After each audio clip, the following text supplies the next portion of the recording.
آپ کو پتہ ہے شکر کرنے کی کتنی بڑی فضیلت ہے۔ آج میں مسلم شریف میں ایک حدیث پڑھ رہا تھا، اس میں شکر کرنے کی فضیلت بیان کی گئی تھی۔ سوچا کہ آپ کے سامنے بھی شیئر کروں تاکہ آپ کو بھی اس سے کچھ فائدہ ہو۔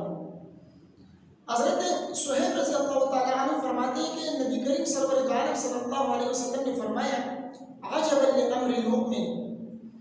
ان امره كله له خیر وليس ذلك لاحد الا للمؤمن ان اصابته سراء شکر فكان خيرا له وان اصابته ضراء صبر فكان خيرا له او كما قال صلی اللہ علیہ وسلم۔ نبی کریم سرور دو عالم صلی اللہ علیہ وسلم فرماتے ہیں کہ مومن کی بھی کیا عجیب شان ہے، اس کے ہر کام میں،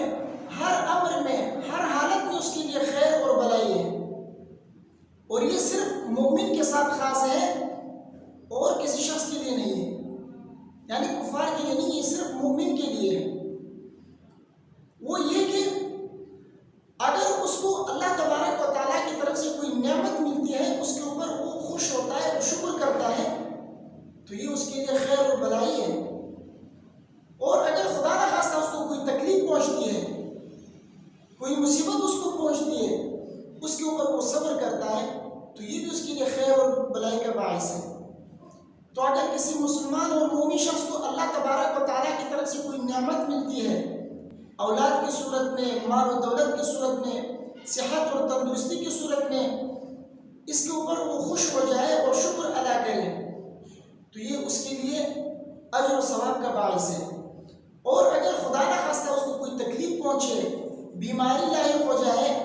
اس کے مال کو نقصان پہنچے، تجارت کاروبار میں نقصان اٹھائے، کوئی رنج اور تکلیف اس کو پہنچے، اس کے اوپر وہ صبر کرے، تو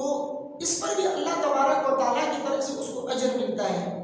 تو کسی نعمت کے بدلے شکر ادا کرنے پر بھی اجر ملتا ہے، اور کسی مصیبت کے پہنچنے پر صبر کرنے کی صورت میں بھی اجر ملتا ہے۔ دونوں صورتوں میں اس کو اجر اللہ تعالیٰ عطا فرماتے ہیں۔ اسی لیے میں کہتا ہوں کہ